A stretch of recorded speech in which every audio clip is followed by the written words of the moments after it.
A saúde mental não é vivida da mesma forma para todos. Para povos indígenas e comunidades quilombolas, ela está profundamente ligada à cultura, ao território e à história.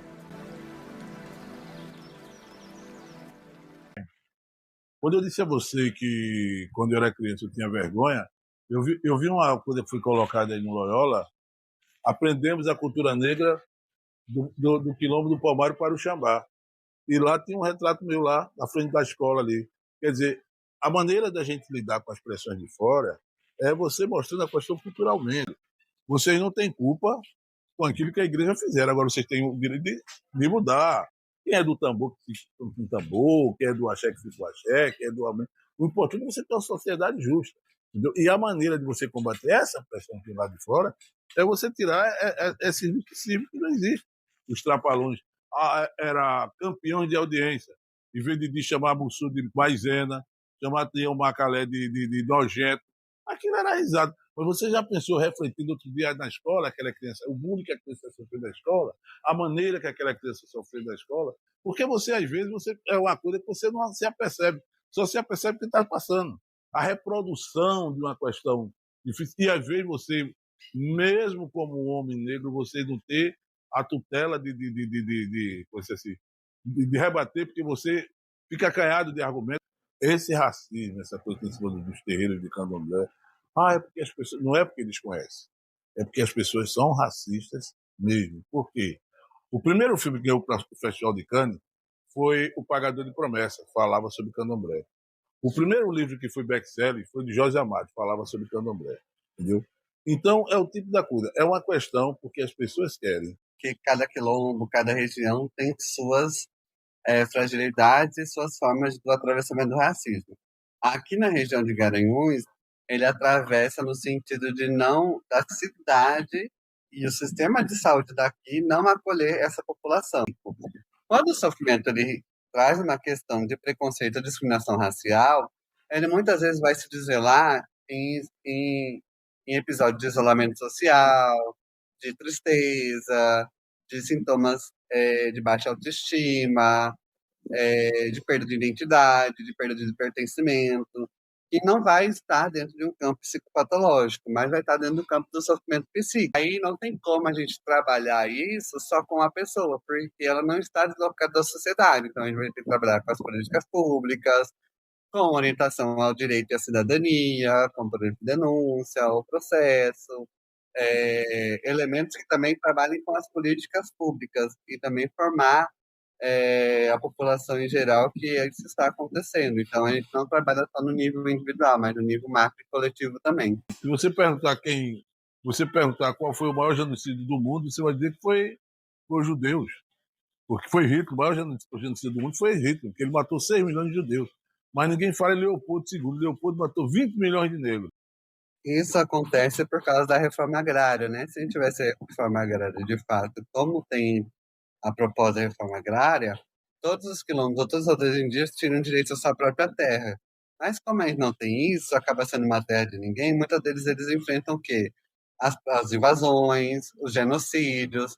Isso traz uma questão de insegurança, de medo, de sofrimento, porque eles não são donos da própria terra deles. Então, é como se eles pertencessem ao lugar, mas ao mesmo tempo têm o direito dizendo que não são deles, que não é deles.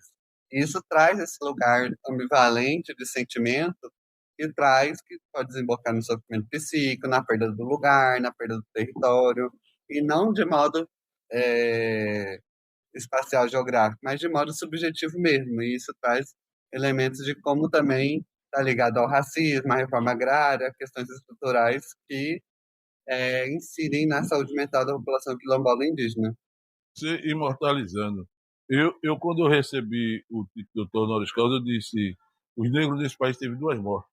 Teve a morte física e a morte do esquecimento. Então, uma maneira maior de você imortalizar é você contar a história de cada pessoa. E todo mundo fala em história da sua ancestralidade, os chineses, os japoneses, e a gente falamos daqui. Foi o letramento racial. A gente é uma sociedade ainda muito racista e que não há letramento racial. E que a gente tem autores dentro da psicologia, sem ter, a gente chegar hoje nos autores quilombolas ou nos autores indígenas, mas a gente tem, por exemplo, Virginia Bicudo, que trouxe a psicanálise para o Brasil, que é uma mulher negra. E dentro do currículo de psicanálise ela nunca é citada. É citada Freud, Melanie Klein, Lacan. Não é contradizer ou negar os pressupostos teóricos, científicos, filosóficos de quem veio antes, dos saberes que a gente reconhece, que são da psicologia da Europa e da psicologia norte-américa. Mas a gente consegue culturalmente traduzir para o nosso país e para a nossa população uma psicologia mais próxima da nossa realidade. É um pouco frustrante, né? Porque a gente lida com relações de poder, a gente não consegue.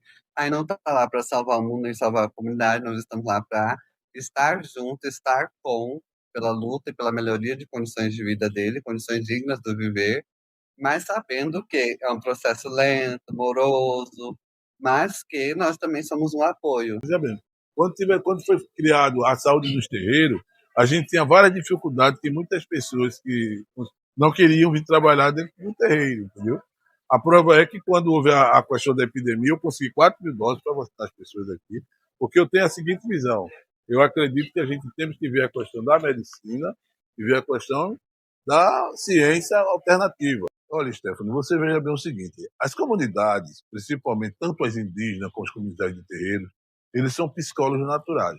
Do mesmo jeito que ele tem a medicina, a homeopatia, que é a medicina alternativa da medicação, que os cientistas levam todo esse conhecimento e se transforma industrialmente, mas ele vai buscar beber nessa fonte.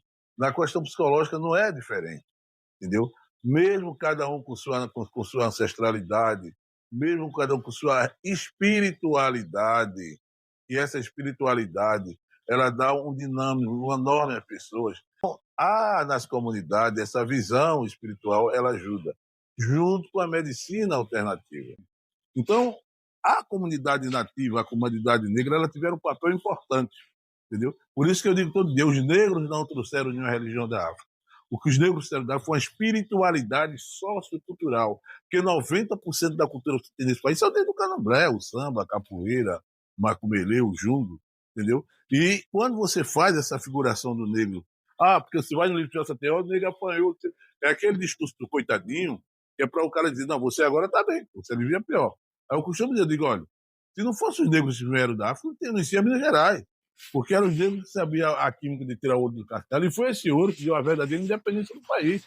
Não foi Dom Pedro I com aquela história, não. As invasões tiraram muito isso do povo brasileiro. Porque, por exemplo, eu costumo dizer que aqui não houve a colonização, não existe colonização, existe invasão. A educação nossa foi totalmente fragmentada em cima de golpe. Eu parto da fenomenologia e eu parto de uma psicologia contracolonial. E aí a minha fenomenologia é uma fenomenologia totalmente enraizada na nossa cultura. Então, eu falo de uma fenomenologia contracolonial. Se vocês pegarem meu artigo de saúde mental quilombola, reflexões para uma fenomenologia contracolonial e psicologia preta, eu trago concepções que eu parto dos nossos autores indígenas e quilombolas, como Nego Bispo e Ailton Krenak. Então, hoje a gente tem referências que a gente pode se utilizar na psicologia para entender esses povos e como são os modos de vida, de adoecer e viver dessa população, que nos ajuda a ampliar o horizonte psicológico do olhar e da lente que nós estamos usando, independente da abordagem, para não cair na psicopatologização, no preconceito, na discriminação, são dimensões éticas do nosso código de ética. Então, quando a gente parte de uma psicologia individualizante, que enxerga a pessoa a partir de um critério pré-estabelecido, nós estamos perdendo a escuta. Então, quando a gente escuta a partir do próprio olhar, do próprio território, porque o território não é só um espaço físico, mas o território constitui as formas da produção de saber, ser e viver desses povos, é onde a gente consegue perceber que psicologia é essa que nós estamos trabalhando, que psicologia é essa que eu preciso me adequar ou me atualizar para poder fazer uma atuação que não recaia em preconceito, não recaia em questões antiéticas, para poder acolher e produzir saúde junto com aquelas populações, e valorizando os seus saberes tradicionais. Então, esse território ele já tem um saber que é válido. Como diz Paulo Freire, não existe saber melhor ou pior, existem saberes diferentes. Então, reconhecer esses saberes é reconhecer esse lugar de acolhimento que eles vão sentir perto da gente, porque a gente não está chegando lá para impor uma visão de mundo ou impor um modo de se cuidar. Primeiro a gente vai traçar e querer conhecer como são os modos de se cuidar e, a partir desses modos de cuidado deles, o que a gente pode fortalecer e trazer com medidas protetivas e outras com medidas de risco, quando a gente vê que algumas formas não me estão ajudando. Então, é muito comum a gente é, perceber algumas violências domésticas, alguns usos e abusos de substâncias de álcool dentro de comunidades quilombolas indígenas, isso tornando um problema de saúde pública, e como que dentro da comunidade eles podem se ajudar enquanto coletivo, porque aí é uma das questões. A psicologia ela não vai ser uma psicologia individualista, ela vai ser uma psicologia dentro do coletivo, da coletividade, porque é um grupo. Então, se eu atendo uma pessoa dentro de uma comunidade quilombola, eu estou partindo de uma perspectiva comunitária, eu não estou partindo de uma perspectiva individualizante. Então, a comunidade que a pessoa vive também faz parte do cuidado. Eu acho que os estudantes de psicologia e os demais deveriam aprender não só com o Xambá, mas com as comunidades indígenas, com as comunidades quilombolas, a sua essência, os seus conhecimentos tribais, a sua maneira de como tratar as desigualdades sociais. Então, eu acho que dando uma atenção melhor a essas pessoas, dando uma questão social a essa pessoa, tendo cuidado de escutá-la. Tá? Então, a melhor maneira que você tem de retribuir não só o Xambá, como a sociedade brasileira, é sendo médicas dignas, psicólogas dignas. Assim, enquanto os leão não contar a sua história, prevalece a história do caçador. Entendeu? Então, o grande história do nosso povo Xambá, do povo indígena, é você ter a oportunidade de contar a sua história, contar para você ser uma pessoa melhor. Que é a história, se você escutar sempre o Chapeuzinho Vermelho, o lobo sempre vai ser lobo mau. Você só vai escutar a versão do Chapeuzinho Vermelho. Então, o povo contando sua história, o povo contando sua origem, porque é muito simples você passar numa comunidade indígena. Os índios eram chamados de besta sem alma. Você passa, quantas vezes a pessoa passava na frente e vai para o outro lado?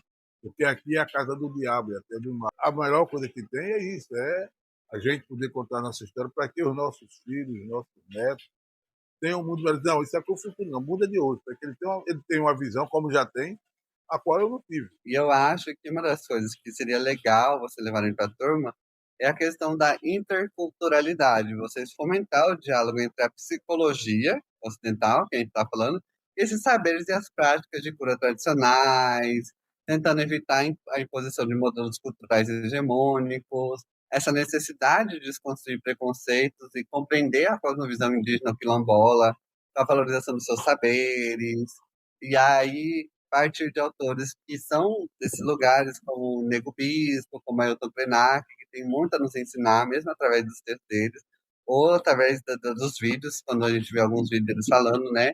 Essa escuta qualificada para atuar em defesa dos direitos das políticas públicas de cada povo, e que cada povo, cada quilombo, cada etnia tem suas particularidades, tem suas especificidades. Então não dá para dizer que os quilombolas é um só e que os indígenas são só. Não, cada quilombo tem sua forma de ser e viver e de pertencimento, e cada etnia indígena tem sua forma de ser, de linguagem e de se compreender e ser no mundo. Então, são essas diferenças que a gente precisa estar bem estruturado na nossa cabeça para ele não chegar homogeneizando toda uma identidade. Porque assim como existe a diversidade dentro da população LGBTQIA+, vai existir a diversidade dentro dos territórios quilombolas, dentro dos territórios indígenas, das populações do campo, floresta, das águas, todas essas populações que vivem à margem. O Xamba, o bicho de alegria e de tradição, vindo das costas do ouro, trouxeram pro Brasil essa nação. Uma licença do Jorixai, gigante vai fazer uma saudação. Ora eu me, epa, domiou, pra Xangô, cabecilé, pra Nanã, Salubá, Totô, axé, axé. Tem feitiço e tem magia, magia, festas e cores, rituais, empolgação, história e religião. Valeu, Marioia, o povo vai sambar, daí mãe viu a nação chambar. Valeu, Marioia, o povo vai sambar, daí mãe viu a nação chambar. Bate forte bateria, que as baianas quer girar. mostrar a força e a energia do Ilha Shoya, foi de gigante, de 2005.